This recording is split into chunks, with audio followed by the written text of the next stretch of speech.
तो वेलकम भाई लोग, आप लोगों का स्वागत है चैप्टर 93 में। चैप्टर 93 की स्टार्टिंग में हमें दिखाया जाता है यान को, जो कि कहता है कि चलो मैं भी अब सेकंड ब्रदर का फेशियल ब्लेड सहूंगा और देखता हूँ उसमें कितना पावर है। जैसे सेकंड ब्रदर ने शाओ के साथ फाइट किया था क्लोज रेंज कॉम्बैट में, मैं भी वैसे ही फाइट करूंगा।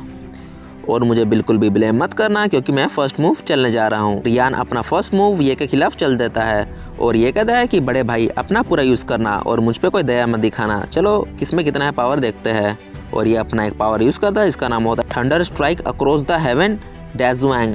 इसके खिलाफ जो अपना यान होता है वो यूज़ करता है क्रैश ऑफ द 8 ट्रायग्राम्स और दोनों के मूव आपस में टकरा जाते हैं। और ये को दिखाया जाता है जो अपने को मूव चलता है, इसका नाम होता है थंडर गैलोप्स अंडर द हेवन वांग।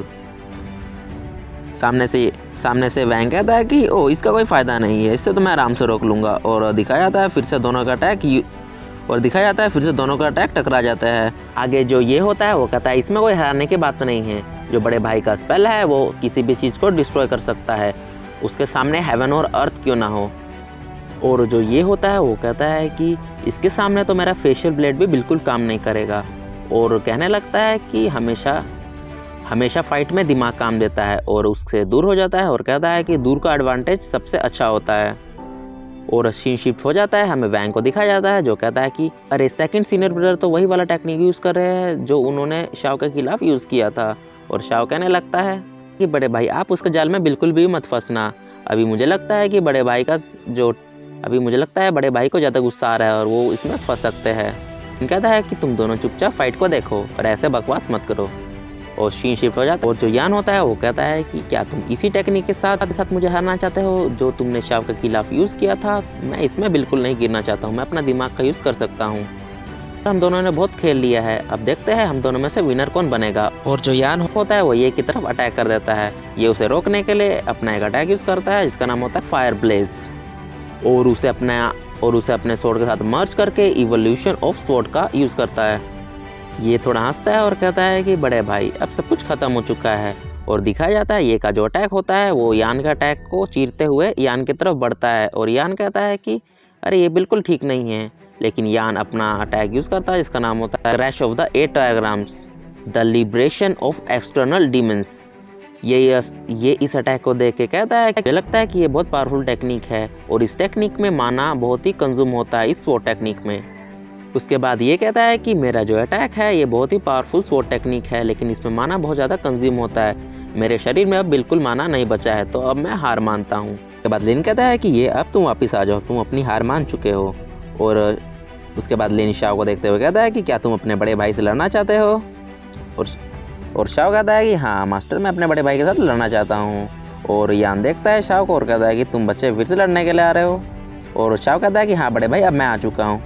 आगे जो यान होता है वो कहता है ये को देख के कि ये एक जेंटलमैन है, वो एक स्कॉलर है, तो मुझे लगता है वो बहुत ही काइंड हार्टेड पर्सन है। और उसे देख के ऐसा लगता है कि उसके दिल में आग जल रही है क्योंकि वो और पावरफुल बनना चाहता है। उसके बाद लिन ये को देखते हुए कहता है कि तुम अपसेट हो क्योंकि तुम हार गए। और ये कहता है कि नहीं मास्टर, मैं हारा क्योंकि मैं कमज़ोर था और जो बड़े भाई है वो सच में पावरफुल है। ये कहता है कि मैं बिलीव करता हूँ कि मैं जेंटलमैन बनूँ, लेकिन मैं किसी के सामने भी हार नहीं सकता, चाहे वो मेरे सीनियर ब्रदर ही क्यों ना हो। लिन कहता है ओ ये यंग जनरेशन ये हमेशा जीतना चाहती है। लिन उससे कहता है कि चलो अब आगे के लिए तुम्हारे क्या प्लान्स है। ये कहता है कि मैं बड़े भाई को फिर से चैलेंज करना चाहता हूँ और उसे हराना चाहता हूँ, नहीं तो मेरे दिल के ऊपर हमेशा एक बोझ बना रहेगा। उसके बाद ये बताने लगता है कि मैंने एक बार एक बुद्धिस्ट कैनन पढ़ा था और उसमें लिखा था कि मैं अपने दिमाग और दिल को हमेशा साफ रखूँ, जिससे मेरा जो कैरेक्टर है और प्रिंसिपल है वो हमेशा अच्छे बने रहे और मेरे थॉट्स हमेशा अच्छे रहे। अगलिन कहता है कि ये मतलब पूरी तरीके से ठीक तो नहीं है, लेकिन क्या तुम्हें तुम्हारी समस्या के बारे में बिल्कुल नहीं पता। अगलिन कहने लगता है कि ओ तो तुम्हारा नेचर ही ऐसा है, मुझे लगता है तुम हमेशा एक जेंटलमैन बनना चाहते हो और तुम्हें सामने वाले से वैसा ही व्यवहार करना चाहिए जैसा तुम उनके लिए करते हो।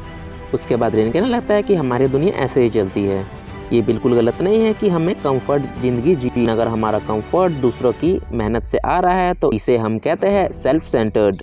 उसके बाद ये कहता है कि बिल्कुल मुझे ऐसा बनना नहीं चाहिए और मैं गलत रास्ते पर हूँ, बिल्कुल मैं अपने फादर की तरह बनते जा रहा हूँ। और अगलिन कहता है कि तुम ज़रूर पावरफुल बन चुके हो, लेकिन तुम अपने पिता ऐसे बिल्कुल भी मत बनना। उसके बाद ये सोचता है कि मेरे पास 2 रास्ते हैं, एक रास्ता है जिसमें मैं जेंटलमैन बन सकता हूँ और दूसरा है सेल्फ सेंटर्ड बनने का। इससे कोई फ़र्क नहीं पड़ता है कि मेरे बारे में कोई क्या सोचे, और मुझे जो भी बनना है वो मेरे ऊपर ही डिपेंड करता है। अब मैं एक अच्छा आदमी बनूंगा। और वो लिन से कहता है कि थैंक यू मास्टर, आपने मुझे सही रास्ते के बारे में बताया जिससे मैं सही रास्ते पर आ गया हूँ। आगे लिन कहता है कि मेरे समझाने पे तुम सही रास्ते पे आ चुके, इससे यही पता लगता है कि तुम एक बहुत अच्छे आदमी हो और तुम्हारे प्रिंसिपल बहुत ही स्ट्रॉन्ग है। आगे लिन कहता है कि लकीली तुम अब अच्छे रास्ते पर आ चुके हो, और अगर तुम ऐसे ही बुरे रास्ते पे चलते रहते तो भविष्य में हो सकता था जो तुम्हारा एनिमी बनना पड़ सकता था, लेकिन अब तुम अच्छे रास्ते पे हो तो हम एनिमी अब नहीं बनेंगे। तो तुम अच्छे रास्ते पे आ चुके हो तो इसका खतरा अब बिल्कुल ख़त्म हो चुका है। चलो इस सब बात को साइड में रखते हैं और जो शाओ है और यान उनके बीच में फ़ाइट होने वाली है। चलो देखते हैं कि कैसी फ़ाइट चलती है। और सीन शीट हो जाता है। इसके बाद सीन शीट होता है, हमें दिखाया जाता है यान को। यान कहता है कि छोटे भाई हम दोनों गर्म खोपड़ी के आदमी हैं, तो चलो इसे एक ही मूव में ख़त्म करते हैं। शाओ कहता है कि अच्छा ठीक है, और शाओ अपना पावरफुल अटैक यूज़ करने लगता है, इन्फिनिटी थंडरस्टॉर्म, और कहता है कि बड़े भाई इसे झेलो। यान कहता है कि अरे तुम इतने चीप ट्रिक से मुझे हराना चाहते हो, और जो यान होता है वो इसे एक ही मुक्के में ख़त्म कर देता है और शाओ देखते रह जाता है।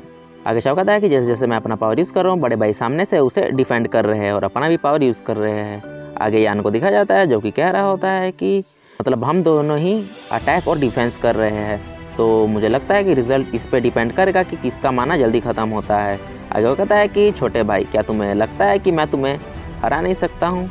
और सीन शिफ्ट हो जाता है लिन के ऊपर जो कि कह रहा होता है कि ये पहले ही शाओ से जीत चुका है और यान पहले ये से जीत चुका है। तो इसका साफ साफ यही रिजल्ट निकलता है कि जो यान है वो सबसे बड़ा भाई है और वही जीतेगा, और ये बड़े भाई का टाइटल होने के काबिल है, और ये अपने यंगर ब्रदर्स का एक एग्जाम्पल भी बनेगा, और अपना अटैक शाओ की तरफ कर देता है। उसके बाद शाओ सामने से कहता है कि बड़े भाई आप अपने ऊपर उतना विश्वास भी मत करें, कभी कभी इम्पॉसिबल चीज़ भी पॉसिबल हो जाता है। और जो यान का अटैक होता है उसके खिलाफ अपना अटैक कर देता है, और सीन शिफ्ट हो जाता है लिन के ऊपर जो कि कहता है कि चलो चलो अब मुझे लगता है कि ये फाइनल मूव होगा और देखते हैं कि कौन जीतेगा। तो गाइस इस के साथ होता है चैप्टर का नाम, तो मिलते हैं कौन चैप्टर में, तब तक के लिए बाय बाय।